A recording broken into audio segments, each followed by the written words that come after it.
Hello दोस्तों, आज हम पढ़ेंगे कि वैसेक्टोमी और ट्यूबेक्टोमी क्या होता है।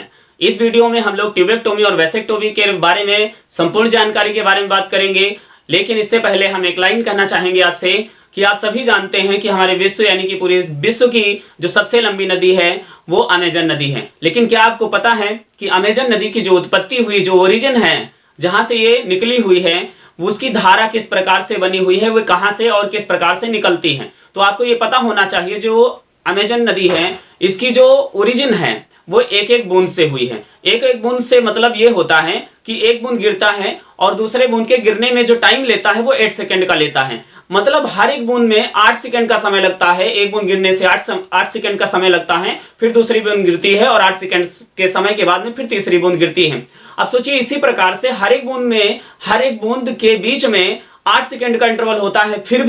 फिर भी वो विश्व की, पूरे संसार की सबसे बड़ी नदी बन चुकी है। तो आप इस बात से आपको पता हो चुका होगा कि आप किसी भी कार्य को लगातार करते रहेंगे, कंटिन्यूअसली प्रॉपर तरीके से अगर किसी काम को करेंगे तो वो कार्य आपका जरूर पूरा होगा। इसीलिए कहा गया है डू वन थिंग्स प्रॉपरली और कंटिन्यूअसली। तो चलिए हम लोग वीडियो को स्टार्ट करते हैं। इसमें हम देख रहे हैं कि आपका मेल रिप्रोडक्टिव सिस्टम बना हुआ है और फीमेल रिप्रोडक्टिव सिस्टम बना हुआ है। इसमें हम लोग थोड़ा सा मेल रिप्रोडक्टिव सिस्टम के बारे में और फीमेल रिप्रोडक्टिव सिस्टम के बारे में भी पढ़ेंगे। लेकिन अगर आप जानना चाहते हैं, इसके बारे में फुल विस्तार से जानना चाहते हैं, तो डिस्क्रिप्शन में लिंक पड़ा हुआ है, वहां से भी आप देख सकते हैं। चलिए हम थोड़ी सी कुछ बातें करते हैं यहाँ पर जो हमने उस वीडियो में नहीं बताई हुई है, या थोड़ा सा विस्तार से वहां पर बात हमने नहीं की है। तो यहाँ पर आप सभी जानते हैं टेस्टिस होता है जो संख्या में 2 होते हैं। इसकी अगर हम बात करें, ये एपिडाइडिमिस जो होता है एक्चुअल में ये 4 सेंटीमीटर का होता है। लेकिन जो हमारी एपिडाइडिमिस की जो कुंडलित नलिका होती है, इसकी रियल जो एक्चुअल लंबाई होती है वो 6 मीटर की होती है, 6 मीटर की होती है। अब यहाँ पर देख रहे हैं जो यहाँ पर वास्ट डिफरेंस है, वास्ट डिफरेंस की जो लंबाई होती है वो 45 सेंटीमीटर की होती है। इसके बाद यहाँ पर देख रहे हैं एम्पुला देख रहे हैं, ये आपका यूरिनरी ब्लैडर होता है जिसे हम मूत्राशय कहते हैं। ये यहाँ पर किडनी से देखिए आए हुए हैं, जिन्हें हम क्या कहते हैं, यूरेटर कहते हैं, मूत्र मार्ग कहते हैं। अब उसके बाद में ये एम्पुला देखिए यहाँ पर जो है सेमाइनल विस्किल्स में खुलती है। सेमाइनल विस्किल्स की जो लंबाई होती है, यहाँ पर लिखेंगे नहीं क्योंकि ये चित्र जो है ट्यूबेक्टोमी और वैसेक्टोमी के पर्पज से बनाए गए हैं। तो यहाँ पर ये सेमाइनल विस्किल्स है।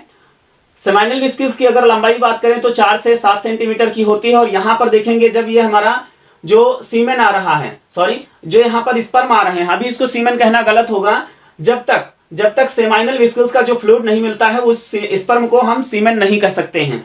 तो यहाँ पर जो स्पर्म आते हैं वो जब सेमाइनल विस्किल का फ्लूइड मिल जाता है तो ये ट्यूब जो होती है इसे हम क्या कहते हैं, इस ट्यूब को क्या कहा जाता है, इस ट्यूब को हम कहते हैं एजिकुलेटरी डक्ट। क्या कहते हैं, एजिकुलेटरी डक्ट कहते हैं। एजिकुलेटरी डक्ट की जो लंबाई होती है वो 2 सेंटीमीटर की होती है। और एजिकुलेटरी डक्ट में जो है क्या मिलता है, यहाँ पर सेमाइनल फ्लूइड आता है जिसमें फ्रक्टोज है, बहुत सारा मिनरल्स होते हैं, लिक्विड होता है। तो ये सब मिल करके जो है क्या बनाते हैं, सीमेन बना देते हैं। अब सीमेन जो होता है, सीमेन यहाँ पर आकर के रुकता है। लेकिन जब आप मास्टरबेशन करते हैं या सेक्स करते हैं तो उससे जब हमारा स्पर्म जो है या जो सीमेन निकलता है, सीमेन निकलने से पहले ही बल्बो यूरेथ्रल या कॉपर जो ग्लैंड होती है, यहाँ पर ये प्रोस्टेट ग्लैंड है। कौन सी ग्लैंड है, प्रोस्टेट ग्लैंड होती है। और बल्बो यूरेथ्रल जो ग्लैंड होती है भी संख्या में 2 होती है। इससे हमारा जो है कौन सा क्षारीय तरल पदार्थ निकलता है जो इसको फ्लेक्सिबल करता है, चिकना बना देता है और वजाइनल चैम्बर को भी चिकना कर देता है और उसके एसिडिक मीडियम को वीक करता है। नहीं तो सारे के सारे स्पर्म वहां पर मारे जाएंगे। अब हम बात करते हैं यूरेथ्रा, जो मूत्र मार्ग होता है, इसकी लंबाई कितनी होती है, 20 सेंटीमीटर होती है। अब यहाँ पर हम बात करेंगे, आप देखे होंगे कुछ धर्मों में क्या होता है, आप कह सकते हैं यहाँ की स्किन कटवा दी जाती है। तो स्किन कटाने से कुछ रोग जो होते हैं वहां पर कम हो जाते हैं। उसका क्या कारण होता है, देखिए यहाँ पर आप देखे होंगे जो छोटे बच्चे होते हैं उनमें कुछ कह सकते हैं कि थोड़ा सा मैटर होता है, व्हाइटी मैटर होता है। तो ये व्हाइटी मैटर यहाँ पर क्या होती है, सेल्स होती है, डेड सेल्स होती है, बैक्टीरिया होता है, संक्रमण होता है, तो वो यहाँ पर इकट्ठा हो जाता है। उसे हम स्मेग्मा कहते हैं। क्या कहते हैं, स्मेग्मा कहते हैं।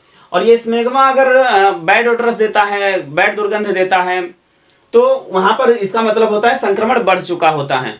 इसीलिए यहाँ पर इसको टाइम पर इसकी सफाई कर देना चाहिए, नहीं तो जो है जितने भी एसटीडी डिसीज होते हैं वो फैल सकते हैं। उसके बाद में हम बात करते हैं यहाँ पर, तो ये देखिए इसमें आप सभी जानते हैं स्पर्मेटोजेनेसिस होती है, शुक्राणु बनता है।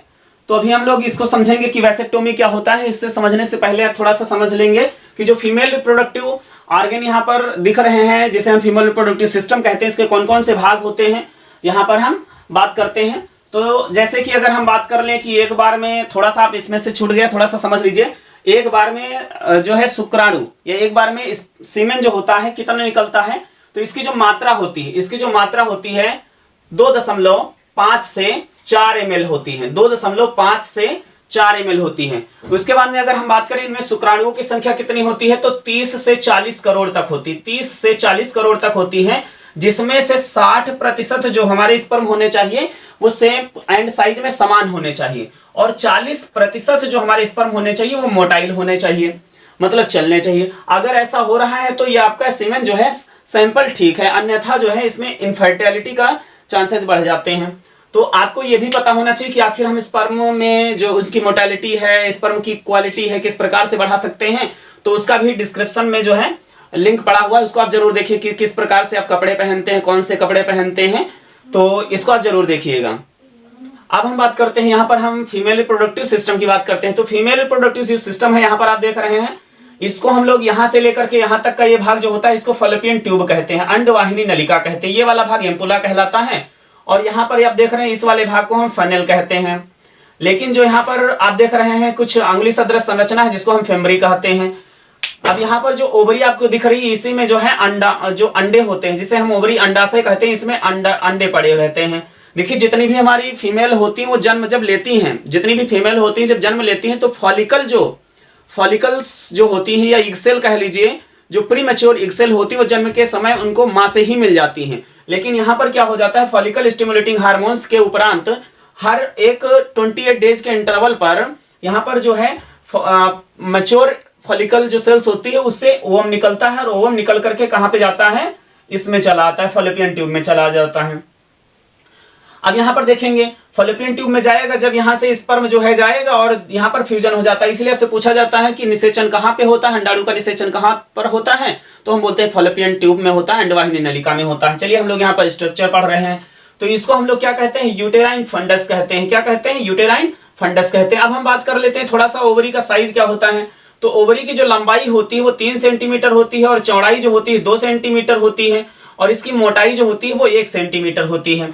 अब इसकी हम बात करते हैं इसके कौन कौन से भाग होते हैं। तो यहाँ पर देखेंगे इसको हम लोग क्या कहते हैं, स्टेमस भी कहते हैं। क्या कहते हैं, स्टेमस भी कहते हैं। ये फैलोपियन ट्यूब हो गया, ये एम्पुला हो गया, ये फनेल हो गया, और ये फेम्बरी हो गया। इसके बाद में हम ये जो भाग आपको दिख रहा है जिसे हम यूटेरस कहते हैं, गर्भाशय कहते हैं। गर्भाशय की अगर हम शेप एंड साइज की बात करें या इसके वजन की बात करें, तो गर्भाशय का जो भार होता है, अगर किसी फीमेल ने पहली बार या प्रेग्नेंट नहीं हुई है, कोई भी महिला अगर प्रेग्नेंट नहीं हुई है, तो उसका जो ओवरी जो यूटेरस होगा उसका 30 से 40 ग्राम होगा। कितना होगा, 30 से 40 ग्राम होना चाहिए, 30 से 40 ग्राम होना चाहिए। इसके बाद में अगर हम इसके लंबाई चौड़ाई की बात करें, तो यूटेरस जो होता है उसकी लंबाई कितनी होती है, 8 सेंटीमीटर होती है। यूटेरस की जो लंबाई होती है वो कितनी होती है, 8 सेंटीमीटर होती है, और इसका जो व्यास होता है वो कितना होता है, 5 सेंटीमीटर होता है। और खोखला जो यहाँ पर खोखले चौड़ाई की टोटल की बात करें तो 25 सेंटीमीटर का होता है। इसके बाद में यहाँ पर हम देखते हैं ये वाला निचला वाला भाग क्या कहते हैं, इसको सर्विक्स कहते हैं। और यहाँ पर ये सर्विक्स जो है कैनाल है। यहाँ पर ये वजाइना आपको दिख रहा होगा। वजाइना की अगर लंबाई की बात करें तो 7.5 से 10 सेंटीमीटर जो है लॉन्ग होती है, लंबी होती है वजाइना।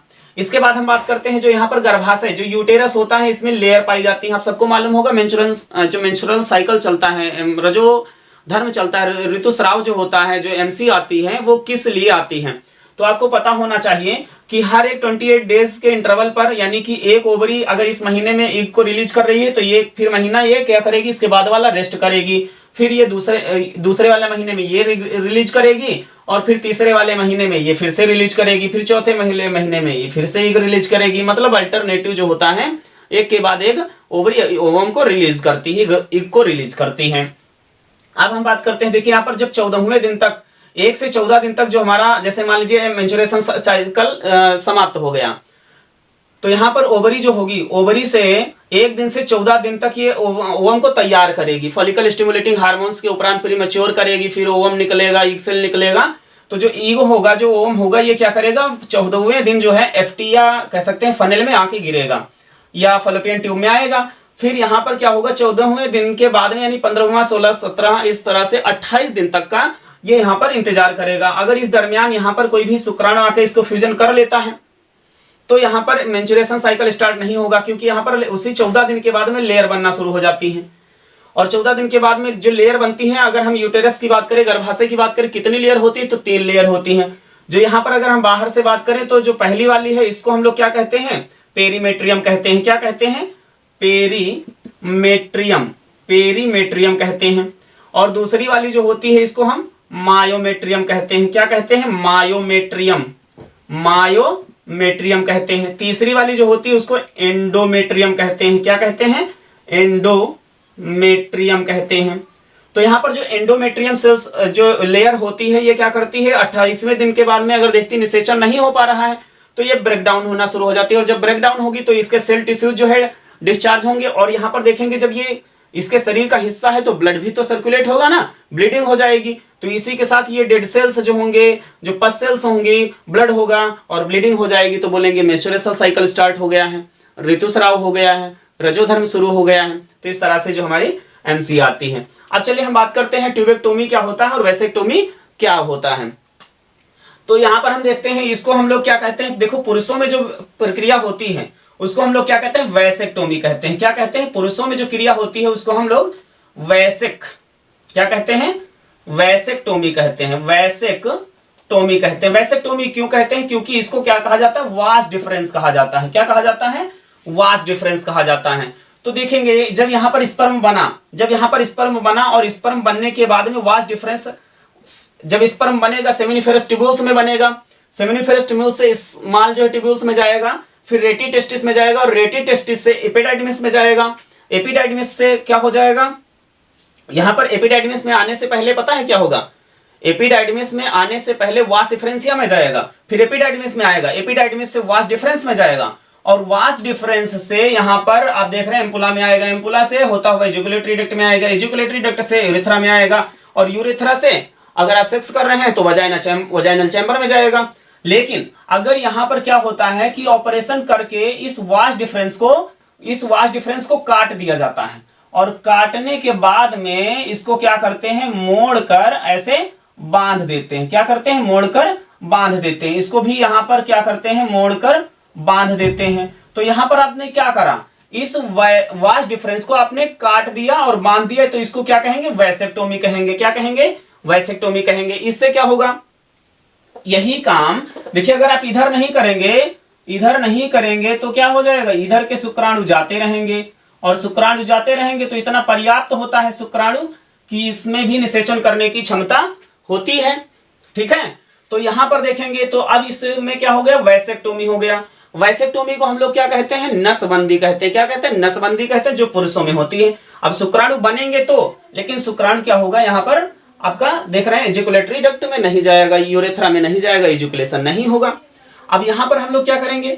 यहाँ पर इसको क्या करना चाहिए? अगर आप गवर्नमेंट हॉस्पिटल में करवाते हैं तो इसके डबल फायदे होते हैं, भाई पैसा भी कम मिलेगा, बदले में पैसा मिलता भी है। इसके अलावा अगर दुर्भाग्यवश क्या हो जाता है, कभी कभी कुछ केसेस में देखा गया है कि ये ट्यूब खुल जाती है, ये बंधन जो लगा हुआ है खुल जाता है और जुड़ जाता है, तो नसबंदी के बाद में भी जो है प्रेगनेंसी पॉजिटिव हो जाती है। तो इस कंडीशन में आप क्या कर सकते हैं? उस डॉक्टर के ऊपर आप क्लेम कर सकते हैं, और क्लेम करेंगे तो उसका मुआवजा आपको मिलेगा, क्योंकि दस्तावेज आपके पास में तैयार हैं, कागज आपके पास में हैं।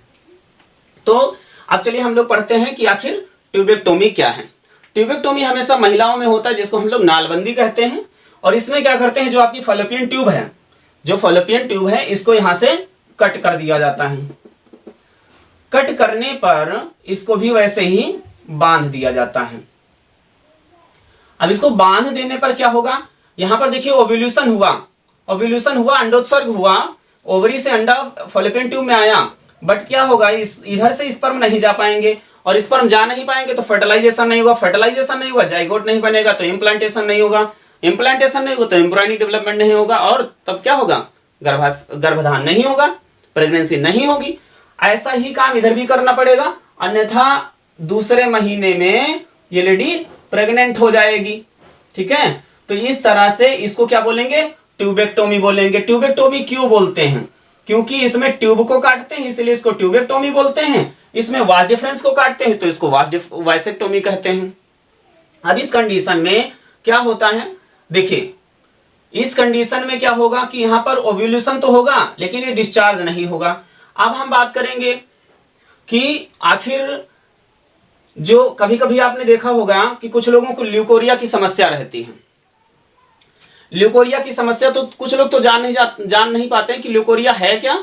तो देखिए, अगर आपके शरीर में जैसे मेंस्ट्रुएशन साइकिल चल रहा है, मेंस्ट्रुएशन साइकिल चल रहा है और मेंस्ट्रुएशन साइकिल जैसे ही कंप्लीट होता है या बंद होता है तो उस कंडीशन में कुछ तरल पदार्थ स्रावित होता है, पानी जैसा तरल पदार्थ स्रावित होता है, तो ल्यूकोरिया नहीं है। उसको हम लोग व्हाइट डिस्चार्ज कहते हैं, जो कि ओवरी, फॉलोपियन ट्यूब, यूटेरस का स्राव जो होता है, एक्सक्रीटरी सब्सटेंस होते हैं, वो रिलीज होते रहते हैं। लेकिन अगर वो कहीं कह सकते हैं बैड स्मेल लगता है, चीजी होता है, क्रीमी होता है, कर्डी होता है, तो इस कंडीशन में इसका मतलब है कि इसमें इन्फेक्शन हो गया है। अब हम बात करते हैं इसको क्या करना चाहिए। तो हाइजेनिक रहना चाहिए। और अगर आप ल्यूकोरिया के बारे में जानना चाहते हैं तो डिस्क्रिप्शन में लिंक पड़ा हुआ है, फुल डिटेल्स जानकारी वहां पर दी गई है, उसका उपचार भी दिया गया, उसकी केयर भी दी गई है, कैसे होता है, क्या उपाय करें, सारी जानकारी आपको उस वीडियो में मिल जाएगी। तो एक बार चैनल पर या डिस्क्रिप्शन बॉक्स में जाके उस पर लिंक पे जाके क्लिक करें और वीडियो को जरूर देखें। अब हम बात करेंगे कि आज के मुद्दे की अगर बात करें, वर्तमान में देखिए सभी लोग चाहते हैं कि जब हम लोगों की शादी हो, वर्तमान में आप सभी लोग चाहते हैं कि हम लोगों की जो शादी हो तो हमारा जो पार्टनर हो वो वर्जिन होना चाहिए। वर्जिन होना चाहिए मतलब कह सकते हैं कि कुंवारा होना चाहिए या कुंवारी होनी चाहिए। तो देखिए, अगर हम बात करें कि लड़कियों में तो किस प्रकार से वर्जिनिटी को चेक किया जा सकता है, तो देखिए जो वजाइना के ऊपर एक लेयर होती है, वजाइना के ऊपर एक लेयर होती है जिसका नाम होता है हाइमेन। क्या नाम होता है? हाइमेन, जिसको योनि आच्छाद कहते हैं, योनि आच्छाद कहते हैं। यहां पर हाइमेन क्या होता है? हाइमेन योनि के ऊपर एक आवरण चढ़ा होता है, कवर चढ़ा होता है, जिसमें आप कह सकते हैं कि जो यूरेथ्रा होता है उसको छोड़ करके जो मेंस्ट्रुएशन साइकिल स्टार्ट होता है या जो वजाइनल ट्रैक होता है, वजाइनल चैम्बर होता है, उस पर एक लेयर चढ़ा होता है। उसमें छोटा सा छेद होता है जिससे जो है कह सकते हैं ऋतुस्राव जो आपका चलता है, रजोधर्म चलता है, वो सिर्फ एक्सक्रीट होता रहेगा। तो कभी कभी क्या होता है, इस कंफ्यूजन को लेकर के कभी कभी कुछ होते हुए परिवार परेशान रहते हैं। उसका कारण क्या है? भाई शादी हो गई, पार्टनर से पता चला कि आपका जो है हाइमन टूटा हुआ है, तो ऐसा कुछ भी नहीं। देखिए, हाइमन जो होती है, जो लेयर होती है, ये कभी कभी जैसे कुछ लड़कियां साइकिल चलाती हैं या हार्डवर्क करती हैं या गिर जाने से या गेम खेलती हैं, तो इस प्रकार से जो हाइमन होता है वो ब्रेक डाउन हो जाता है। तो ऐसा नहीं कि उनका जो है कुंवारापन भंग हो गया, ऐसा कुछ नहीं है। तो अब इसी डर से क्या होता है, देखिए हाइमन का टूटने का मतलब होता है, चूंकि बहुत पतली परत होती है तो इसमें झटका लगने से भी हाइमन की परत टूट जाती है। अब लोगों को बड़ा जो है कंफ्यूजन होने लगा कि कैसे वर्जिनिटी को चेक करें। तो अब क्या हुआ भाई, बहुत सारे केसेस में देखा गया कि लोगों ने शादी तक भी तोड़ दी कि हाइमन नहीं। तो इससे क्या हुआ, कुछ लड़कियों ने क्या करा भाई, सर्जरी के माध्यम से वर्जिनिटी को फिर से रिकवर करा। कहने का मतलब है कि जो हाइमन है वो आर्टिफिशियल तरीके से फिर से सर्जरी के माध्यम से जुड़वाया गया। तो वो अब चूंकि खतरनाक है, क्योंकि इन्फेक्शन हो सकता है, बहुत सारी समस्याएं हो सकती हैं, लेकिन क्या हुआ भाई, उसको आर्टिफिशियल तरीके से लगा दिया गया। अब देखने में लगेगा कि रियल है, हाइमन लगा हुआ है, दैट्स फुली आप क्या होंगे, हैप्पी होंगे, बट ये सही नहीं है। तो इस प्रकार से आप समझ सकते हैं कि हाइमन क्या होता है। हाइमन टूट सकता है, हाइमन का टूटना वर्जिनिटी का नष्ट होना नहीं होता है। इस कंफ्यूजन में आप कभी ना रहें। हाइमन होते हुए भी वर्जिनिटी को नष्ट किया जा सकता है या ऐसा भी हो सकता है वर्जिनिटी ना हो। तो इस भ्रम में रह करके रिश्तों को खराब मत करिए। आपको कोई भी समस्या होती है तो आप अच्छी जानकारी हमेशा अच्छी जगहों से ही प्राप्त करें। ऐसा नहीं है कि जैसे अगर हम वर्तमान में बात करें, बहुत सारे ऐसे डॉक्टर होते हैं कि आप लोगों को, पेशेंट को डरा देते हैं। बहुत सारी गलत चीजें भी हमारे आसपास होती हैं। तो हमेशा अगर आप वहां से संतोषजनक आंसर नहीं पा पाते हैं तो आप दूसरे से भी कंसल्ट कर सकते हैं। कभी भी आपके रिश्तों का जो विश्वास है वो दूसरे के ऊपर मत रखिए, क्योंकि रिश्ते आपके हैं, विश्वास आपको बनाना है। तो आप लोगों को ये जानकारी कैसी लगी? तो वीडियो को पूरा देखने के लिए आप सब लोगों का बहुत बहुत धन्यवाद। तो फिर मिलते हैं एक नई जानकारी के साथ, तब तक के लिए बाय बाय।